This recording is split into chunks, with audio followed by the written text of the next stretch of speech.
Good morning, everybody. Tim from Chasin Trails Outdoors. Spring bear is here. Season opened last Monday.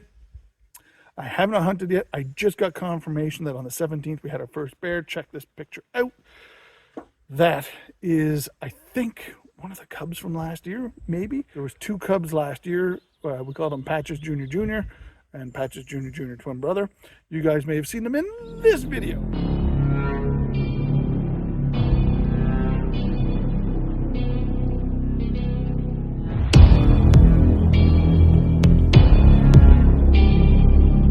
That's right. So we have got we've got some nice bears here last year. We didn't have a big I didn't have like a really large variety like I normally do. And I don't know if that was because of the mom with the cubs and they were just taking everything or what, but there was one big bear last year who eluded me.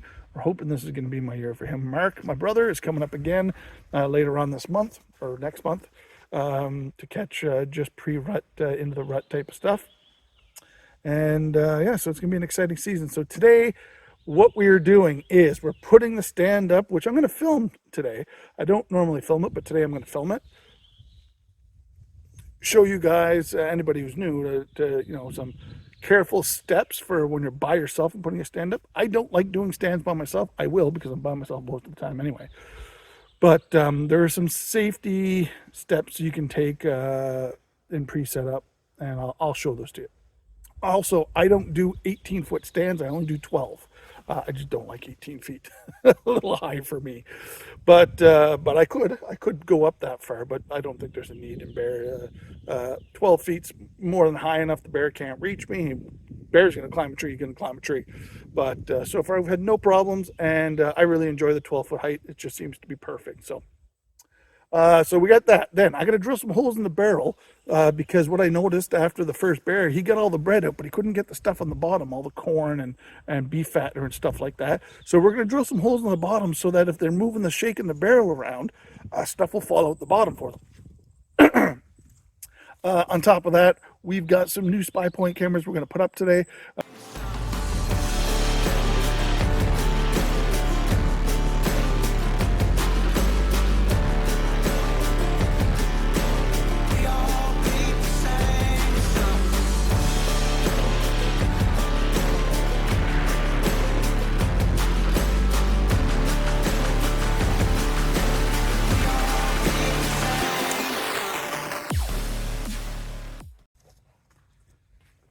All right, well, we got everything loaded up. Time to pull this down.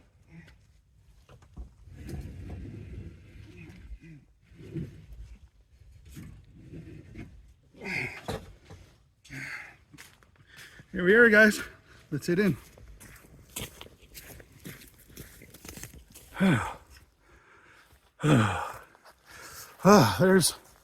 There's the stand, guys. We are in, and all three barrels have been hit since Friday. All three. Let's go check them out.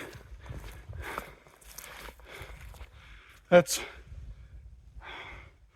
been hit. That's been hit and cleaned out. And then the main one has been hit as well. This is fantastic. I love it. Still quite a bit left in that one, but they're having a hard time getting to it. So let me try and lower that hole a little bit. We'll see if my drill can break it through. That one's been pretty much cleaned out. Yeah. Oh, love it. Gotta grab the camera. I don't know if I brought all my preparation. I don't know if I brought my SD card reader. That's okay. That camera's coming with me out of the woods anyway. So I'll check them when I get home, and I'll show you guys the pictures at the end of the video.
as I was saying before, guys, about the center strap. So this center strap was up here. I brought it down to the rung just above the center bar. Okay, so that center bar is in there good and strong. It's on this side, and it stops the ladder from twisting. Okay, the strap being tight. Okay, it's pulling everything, locking everything into place.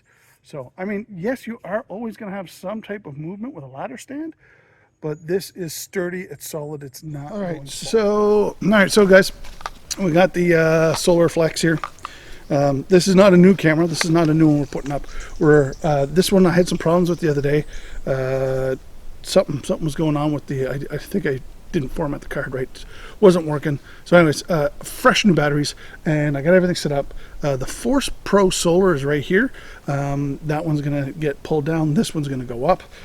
Check to make sure we get everything card and everything's ready. I tested this last night at home. It did work, so that's fine. So we're gonna set this up here. Now, I've used this spot every year. This particular bracket is set up for this, and it's pretty much at the exact angle I want. To introduce to you guys today, the Flex M from Spypoint. So it is in the Flex case. So all the Flex cameras will all look very similar to this, unless it's a solar, it'll have the solar panel on top. They all have the improved antenna, better range. So in this spot here, as I've said before, we get no cell phone, next to no cell phone signal. If I used the Link Micro, I have to put an antenna extender in, but with the Flex series, I don't. I get about a 25% better signal with these ones than I do the other ones. Nothing's changed in terms of functionality physically. Same thing, tray, all universal, all be used with other Flex cameras. You've got your DC in if you're going to attach a solar panel to it, external panel. Your thread is still in the back. Only thing I wish they'd change. Don't know how they do it, but it would be great if they did. So let's check out the stats on this right here. The Flex M is boasting a 28 megapixel camera with a 720p video including sound, a 0.4 second trigger speed with a 90-foot flash and detection range. So again, guys, it's entry-level model, so it's not going to have the high-end picture quality and everything else. It's going with affordability, and that is important, especially in today's, in the world today in Canada, the way things are so messed up. Yeah, that's important. Oh, I put that in wrong. Always put it in wrong.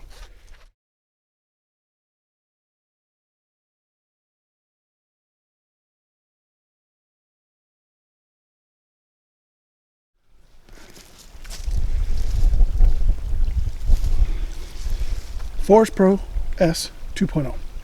So this is an upgraded version from last year's Force Pro Solar.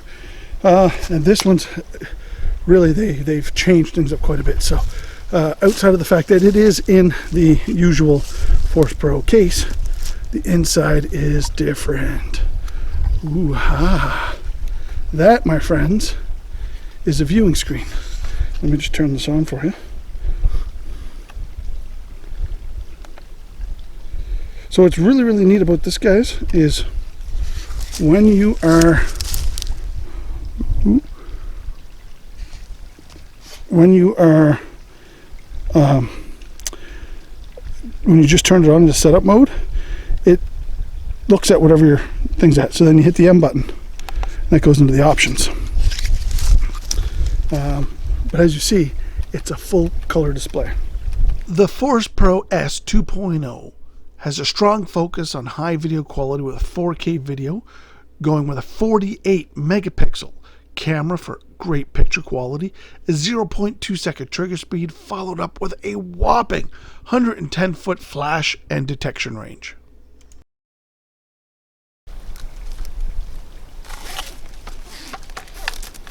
They've sniffed it a couple times. They've never gone after it. Now, I'm very particular about making sure that when you're handling cameras, it's before you handle bait. And I always keep the strap on the other side, so it's not something dangling in their eyesight.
beautiful.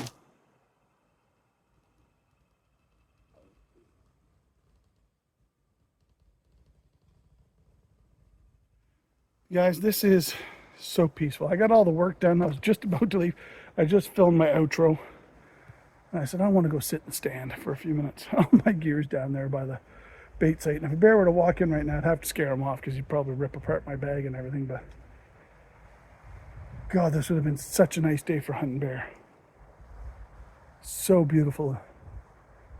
You know, there's something that, you know, a lot of people crap on bait hunters and say, oh, we're not really hunting, we're just feeding. Well, yeah, we are. And I'm not going to put away that. There's a lot of work involved in a bait site, maintenance, setup, regular feeding schedule. I put on a lot of miles in my car. I put in a lot of walking, a lot of hustle to get this site ready. But outside of that is the peaceful, the sense of peace you feel when you're sitting in the stand. Especially when you've been sitting here for an hour and it's quiet and you hear the squirrel chatter and the birds going, and the birds are going down and picking up the seeds and stuff off the ground. It's absolutely beautiful, and it's not something, I mean, you can find that anywhere you sit in the woods, honestly, but when you're sitting in the tree stand, you're up off the ground, you don't have to worry about any animals bugging you. You just sit here, enjoy the sun on your face, the breeze. It is just absolutely peaceful. Now, some hunters like to do the spot and stalk and the hiking through mountains, and that's great. That is an amazing way. To them, that's their piece. But I tell you something, sitting here, waiting, watching that black shadow come in late at night, oh, it's so exhilarating. I love it. I absolutely love it. And don't get me wrong, I would love to try spot and stalk hunting. I would love to go to the mountains, but let's face it, I'm fat. And as much as I try to get my body ready for spring bear, just my schedule is all over the place, and my discipline for the gym is not that great. But I tell you what, I'm sitting here right now. I am 30 yards from the bait, and I am at a 12-foot elevation, and I can smell the Pro Expedition Red Velvet Jam. That stuff is so strong smelling, it is insane. And that's going to carry through these woods, and that's going to bring in bears, and I love it. I could bait and not hunt and just bait and film. I just love the aspect of this. Work at a site, making it work, having animals come in. Whether it be deer or bear, makes no difference to me. I just love that sensation of watching the animals come in. Don't get me wrong, I love putting meat in the freezer, and that's the only reason why I hunt. I am not a trophy hunter at all. I do the odd bit of predator hunting, but even that I don't particularly care for. But God, I love this hunting to put meat in the freezer. I love this setup. I love sitting up here. It's nice. Well, there you have it, guys. That is it for this episode of Chasing Trails Outdoors. I've been here working on the site for about 3 hours. Did some trimming. Got new cameras put up. Got the bait site all done. All 3 barrels. Guys, it is looking hot and taut. Cannot wait until this weekend coming up. Getting my first sit. Don't know if I'm going to be able to do bow or not. I've been having trouble getting my bow sighted in, and I still haven't even tested my broadheads yet. If I can get all that lined up this week, great. If not, it'll be rifle. I really wanted to put a pressure on for my bow, but it's just practice and everything else is just not lining up like I want it to. So, and I do not. I found that this year my archery has been a little too inconsistent because I've been tweaking the bow and new sight and learning to shoot everything. So it may just be a rifle season. So, and I'm okay with that because at the end of the day, I enjoy doing archery, whether it's hunting or not, and I enjoy banging something out with a rifle too. So, all right, let's pack up and get the heck out of here. Thanks so much for watching, guys. Have yourselves a great day.